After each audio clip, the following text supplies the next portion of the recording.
Hello everyone, welcome to the my YouTube channel. So guys, हम लोग solve कर रहे हैं आरआरबी एलपी 2024 का जो भी एग्जाम्स हुआ था उसके मैथ के पेपर। तो हमने कल शिफ्ट 1 का सॉल्व किया था 25 नवंबर 2024 का, और आज हम जो सॉल्व करने वाले हैं वो शिफ्ट सेकंड का सॉल्व करने वाले हैं। तो चलिए शुरुआत करते हैं। फर्स्ट क्वेश्चन हमारे पास यहाँ पर दे रखा है, सिंप्लीफाई द फॉलोइंग एक्सप्रेशंस। इस एक्सप्रेशंस को हमें सॉल्व करना है। तो सबसे पहले सिंपल तरीका क्या है, हमें क्या करना है, एक को हमें यहाँ पर दो वेरिएबल दे रखे हैं y और z। तो एक वेरिएबल को क्या करना है, हमें जीरो कर देना है। ओके, सो सबसे पहले हम क्या करते हैं, z को जीरो कर देते हैं। तो z को जीरो करेंगे तो यहाँ पर y हमारा कितना आ जाएगा, 25y स्क्वायर, और यहाँ पर z को जीरो करेंगे तो यहाँ पर 4y स्क्वायर प्लस का। तो हमारे पास यहाँ पर निकल के आया कि 29y स्क्वायर हमारा आएगा, यानी कि हमारा सेकंड ऑप्शन और फोर्थ ऑप्शन खत्म हो गया। ओके, अब क्या करते हैं फिर से, अब क्या करेंगे, यहाँ पर हम z इस बार y को जीरो कर देंगे। y को जीरो करेंगे तो हमारे पास z क्या आएगा, z आ जाएगा 4y स्क्वायर 4z स्क्वायर, और यहाँ पर लास्ट में क्या है 5z हो जाएगा 25z स्क्वायर प्लस का, और यहाँ पर माइनस का 25z स्क्वायर। ये कितना आ जाएगा 29, ये आ जाएगा प्लस का 4z स्क्वायर, सॉरी z होगा, y नहीं होगा z, 4z स्क्वायर। ये आपका आंसर हो जाएगा जो कि ऑप्शन नंबर थर्ड में गिवन है। ओके, ये हो गया अपना पहला क्वेश्चन। सेकंड क्वेश्चन पे चलते हैं। दे रखा है, प्रत्येक 250 मीटर लंबी दो रेलगाड़ियां समान समानांतर पटरियों पर क्रमशः 90 किलोमीटर और 60 किलोमीटर की स्पीड से विपरीत दिशाओं में चल रही हैं। वे एक दूसरे को कितने सेकंड में पार करेंगी? जब दो ट्रेनें आपस में क्रॉस करती हैं तो वो कौन सी दूरियां जो है, उनकी दूरियां क्या होती हैं जो आपस में जब वो समानांतर विपरीत दिशाओं में चल रही होती हैं तो उनकी जो डिस्टेंस कवर करती है वो उनकी खुद की लंबाई होती है। तो दोनों की 250 है, यानी टोटल लंबाई कितनी हो जाएगी 500, और उनकी स्पीड क्या हो जाएगी। अब यहाँ पर देखिए, जब दोनों रेलगाड़ियां विपरीत अपोजिट डायरेक्शन में जा रही होती हैं तो उनकी जो स्पीड होती है वो ऐड हो जाती है। तो 90 प्लस 60 150 हो जाएगा, और ये किलोमीटर में है तो इसे हमें मीटर पर सेकंड में चेंज करने के लिए 5/18 से मल्टीप्लाई करना पड़ेगा, और 18 ऊपर चला जाएगा तो इसको हम यहाँ से कर लेते हैं डिवाइड। तो 5 से जाएगा ये 10 टाइम गया, और 5 से गया 2, और नीचे 3 से जाएगा ये 6 टाइम, 6 इंटू 2 ये आ गया 12 सेकेंड। तो कितने देर में क्रॉस करेंगी ये एक दूसरे को, 12 सेकेंड में। Option number first is the right answer. Next question बोल रखा है कि पिछले वर्ष एक स्कूल में 610 लड़के थे। इस वर्ष संख्या में 20% कमी आई। 20% की फ्रैक्शन वैल्यू 1/5, यानी पिछले वर्ष 5 थी और इस साल कितनी हो गई, एक कम हो गई, 4 हो गई। ओके, बाकी बोला गया यदि इस वर्ष स्कूल में लड़कियों की संख्या लड़कों की कुल संख्या का 175% है। अब हमें 4 का 175% निकालना है। तो पहले हम क्या करते हैं, 175% की फ्रैक्शन वैल्यू निकालते हैं। ये कैसे निकालेंगे, आइए ये भी सीखते हैं। तो 175% को हम क्या लिख सकते हैं, हम लिख सकते हैं 100% प्लस 75%। अब हमने आपको बताया भी है कि 100% की फ्रैक्शन वैल्यू क्या होती है, 1 होती है, प्लस 75% की फ्रैक्शन वैल्यू क्या होती है, 3/4। इसको अगर हम ऐड करते हैं तो कितना हो जाएगा, 7/4। ओके, और 7 अपना इनिशियल यहाँ पर दे भी रखा है, इसका 175 निकालना है तो कितना हो जाएगा, 7 हो जाएगा।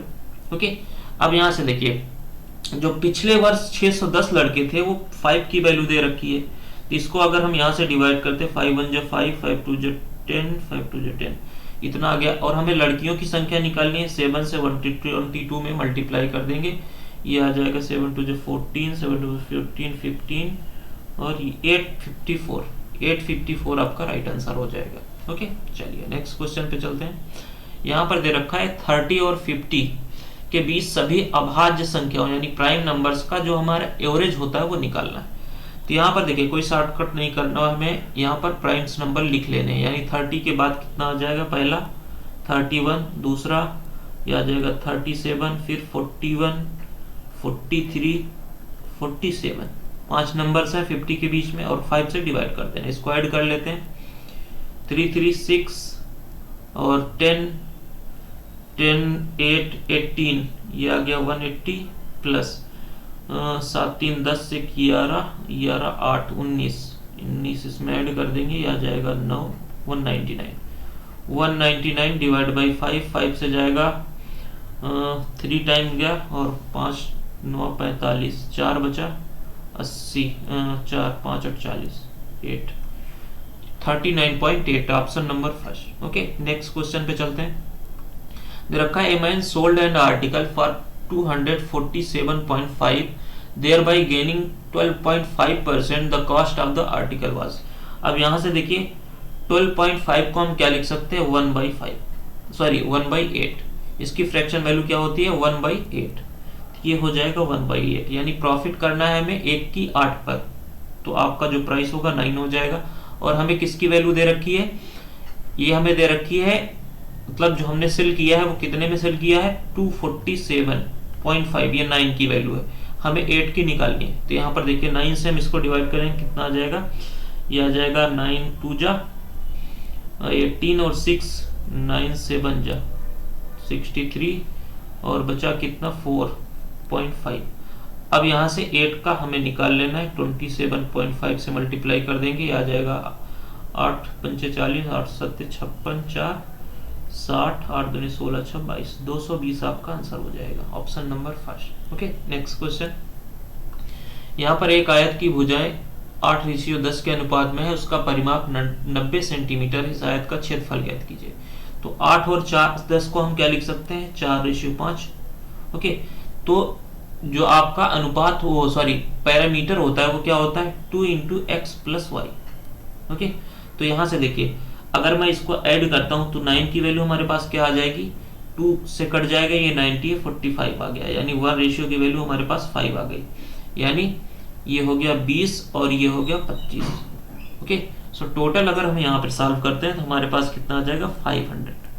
सो 500 will be your answer, 500 centimetre square. So आपका जो आंसर हो जाएगा वो ऑप्शन नंबर सेकंड हो जाएगा। ओके, चलिए नेक्स्ट क्वेश्चन पे चलते हैं। सो यहाँ पर दे रखा है कि इफ रेशियो 24 और प्रोपोर्शन है 24:y, what is the value of y। सो हम यहाँ से निकाल सकते हैं, देखिए 18 का y से मल्टीप्लाई हो जाएगा, 24 का 24 से हो जाएगा, तो यहाँ पर हमारा हो जाएगा 24 × 24, y की वैल्यू हमारे पास 24 × 24 और अपान में आ जाएगा 18। सो इसको हम काट लेते हैं 6 से, 6 से जाएगा 3 और यहाँ पे गया 4 और 3 से गया 8, ये आ गया 32 आपका आंसर हो जाएगा, option number 4। Okay, next question. बोल रखा है किसी सौदे पर 40% और 60% की 2 क्रमिक छूटें एक एकल छूट के बराबर है। तो यहाँ पर देखिए डायरेक्ट फार्मूला आप लगा सकते हो x + y और माइनस में xy/100, ये हो गया 100 - 24, आपका आंसर हो जाएगा 76%, ऑप्शन नंबर 3, सिंपल था। चलिए नेक्स्ट क्वेश्चन। बोला गया कि the sum of 3 consecutive multiple of 8 is 24, find the largest one. तो यहाँ पर कोई कंसेक्यूटिव नंबर होता है, मान लीजिए 2 3 और 4। तो मान लीजिए इसका अगर हम एवरेज लेते हैं, हमें यहाँ पर क्या दे रखा है, योग दे रखा है। तो अगर मान लीजिए ये हमारे पास कोई 3 नंबर है, तो इसको मैं ऐड करता हूं तो कितना आ जाएगा हमारा, ये आ जाएगा 9। ओके, तो अब यहां से देखिए मैं अगर इसका एवरेज निकालता हूं तो कितना आ जाएगा 3, यानी जो हमारा बीच का नंबर है वही आ जाता है। अब इसी तरह से इस क्वेश्चन में देखो हमें तीनों नंबर का जो ऐड दे रखा है वो कितना दे रखा है, जोड़, तीनों नंबर का सम 24। तो 3 नंबर है तो 3 से अगर हम डिवाइड कर देते हैं तो हमारे पास यहाँ पे आ जाएगा 808, और ये 808 क्या है, जो आपका बीच में नंबर होता है, यानी 808 हमारा यहाँ पे हो जाएगा। उसके पहले 8 से डिवाइड है तो 800 हो जाएगा, फिर 816 हो जाएगा, और हमसे पूछा गया बड़ा नंबर कौन सा है, तो 816 आपका आंसर हो जाएगा, ऑप्शन नंबर 4। ओके, तो चलते हैं next question. A diver rowing at the speed of 3 km/h in still water takes double the time going 50 km upstream compared to going 50 km downstream. The speed of the diver downstream is। यहाँ पर देखिए बोल रखा है कि एक स्थिर जल में 3 किलोमीटर पर आवर की चाल से नाव चला रहे एक नाविक की धारा के प्रतिकूल 50 किलोमीटर जाने में और धारा के अनुकूल 50 किलोमीटर जाने की तुलना में दोगुना समय लगता है। ओके, तो यहाँ पर दोगुना समय हम मान लेते हैं यहाँ पर कि धारा के अनुकूल जो लगता है वो 1 लगता है, धारा के प्रतिकूल जो लगता है 2 लगता है। अब यहाँ से देखिए हमें मालूम है कि जो अप स्ट्रीम होता है आपका, वो अप स्ट्रीम क्या होता है, नाव की चाल प्लस स्ट्रीम की चाल यानी धारा की चाल, और डाउन स्ट्रीम क्या होता है x माइनस वाई। ओके, तो यहाँ से देखिए अगर हमें x की वैल्यू निकालनी है तो ये जो हमारे पास टाइम है इसको ऐड करिए, यानी x अपन y हमें निकालना है, तो इसको अगर हम ऐड करेंगे तो ये 3 आ जाएगा और 2 - 1 करेंगे तो 1 आ जाएगा। ये आपका रेशियो आ गया, यानी नाव की चाल और धारा की चाल का रेशियो। अब हमें यहाँ पर नाव की चाल दे रखा है, 3 की वैल्यू कितनी है, 3 है, और तो ये भी 1 गुना है तो ये भी आपका 1 गुना हो जाएगा, यानी धारा की चाल भी 1 हो जाएगी। अब हमें यहाँ पर डाउन स्ट्रीम पूछा गया है, तो डाउन स्ट्रीम क्या होता है x + y, तो 3 + 1 = 4 kilometre per hour. This will be your answer, option number 4th। Okay, so next question पे चलते हैं। यहाँ पर देखिए हमें दे रखा है p/q की पावर 2m + 2 = q/p की पावर 9 - n। यहाँ पर p/q है और यहाँ पर q/p है, तो दोनों को अगर हम इक्वल करते हैं तो हमारे पास देखिए p/q को हम सेम रहने देते हैं, यहाँ पर 2m + 2 दे रखा है, और जब यहाँ पर हम q/p को अपोजिट करेंगे यानी p/q करेंगे तो ऊपर जो हो जाएगा ये पलट जाएगा, यानी इसका जो सिंबल है ये पलट जाएगा, यानी 9 जो है वो माइनस में हो जाएगा, m प्लस में हो जाएगा, तो यहाँ पर क्या आ जाएगा m - 9। ओके, तो यहाँ पर m इधर आ जाएगा तो m = क्या हो जाएगा -11, और यही आपसे पूछा गया था m की value. So option first will be your answer. Next question पे चलते हैं। यहाँ पर दे रखा है कि the tax of a commodity is reduced by 20% and its consumption is increases by 15%. What is the effect of the tax revenue? किसी वस्तु पर कर के 20% की कमी की जाती है, यानी 20% की वैल्यू हमारे पास क्या होती है 1/5, 5 से 4 हो गया, और आगे बोला गया है जो कंजप्शन है उसमें 15% का इंक्रीमेंट हो जाता है, यानी 3/20 होता है। अब 20 से कितना हो गया 23 हो गया, बढ़ गया 3। अब यहाँ से देखिए टोटल ये 100 हो गया और ये कितना हो गया 92, यानी पहले 100 था अब 92 हो गया, कितना कम हो गया 8%। सो 8% का डिक्रीमेंट हुआ, तो ऑप्शन सेकंड योर आंसर। चलिए नेक्स्ट क्वेश्चन। यहाँ पर देखिए बोला गया है कि 25 व्यक्ति प्रतिदिन 15 घंटे काम करके 5 यूनिट काम को 8 दिनों में पूरा कर सकते हैं। तो यहाँ पर एक फार्मूला लगता है, क्या है m1 × d1 × h1 अपान में w1 equal to m2 d2 h2 अपान में w2। m1 यानी पर्सन कितने हैं 25, d1 कितना दिन लग रहा है 8 दिन लग रहा है, h1 यानी घंटे कितने 15 लग रहे हैं, और वर्क कितना यूनिट हो रहा है तो वर्क हो रहा है 5 यूनिट अपान में 5। और यहाँ पर देखिए 12 व्यक्ति है और d2 कितना है, सॉरी d2 ही निकालना है, तो d2 निकालना है, और h2 घंटे कितने हैं 20 घंटे, और हमारे पास वर्क कितना हो रहा है 10 यूनिट। तो यहाँ से देखिए 5 से गए ये 5 बार, और यहाँ से 10 से चला जाएगा ये 20 2 बार, और कुछ जाएगा ये हो जाएगा 24। 8 से गए यहाँ पर बचा 3, और 3 से गए ये हो गया 5, यानी d2 की वैल्यू हमारे पास क्या आ गई 25 डेज। तो 25 डेज आपका आंसर हो जाएगा, ऑप्शन नंबर 4th। चलिए नेक्स्ट क्वेश्चन। यहाँ पर बोल रहा है कि a sum of money double itself at a certain rate of compound interest in 12 years. So when the interest is compounded annually, in how many years will be become 8 times of itself? बोला गया यदि ब्याज वार्षिक रूप से संयोजित होता है तो चक्रवृद्धि ब्याज की एक निश्चित दर पर कोई धनराशि 12 वर्ष में स्वयं की दुगनी हो जाती है। तो यहाँ पर देखिए मान लीजिए कोई आपका एक प्रिंसिपल था, वो 12 साल में क्या हो गया, ये 1 था 12 साल में क्या हो गया डबल हो गया, फिर अगले 12 साल में क्या होगा फिर डबल हो जाएगा, ये 4 हो जाएगा। ओके, फिर अगले 12 साल में क्या हो जाएगा, ये कितना हो जाएगा 8 हो जाएगा। अब हमारे पास यहाँ पर पूछा क्या गया है कि 8 गुना कब हो जाएगी, यानी यहाँ पर 1 था और यहाँ से यहाँ तक चलने में 8 गुना हो गया, तो कितना टाइम लगा 12 12 12 यानी 36 साल, आपका जो आंसर हो जाएगा ऑप्शन नंबर 4 हो जाएगा 36 ईयर्स। दूसरा एक तरीका भी है, देखिए यहाँ पर क्या बोला गया कि 12 साल में ये डबल हो जाता है। फिर बोला गया 8 गुना कब हो जाएगा, यानी 8 गुना हमें करने के लिए यहाँ पर जो हमारे पास 2 है इसका हमें ऐसा कुछ पावर में, इसके पावर में कुछ ऐसा कुछ लेना है कि यहाँ पर 8 आ जाए। तो 3 लेते हैं तो ये आ जाएगा 8, तो वही 3 यहाँ पर मल्टीप्लाई हो जाएगा 12 में, तो 36 यहाँ पर भी आपका आंसर आ जाएगा।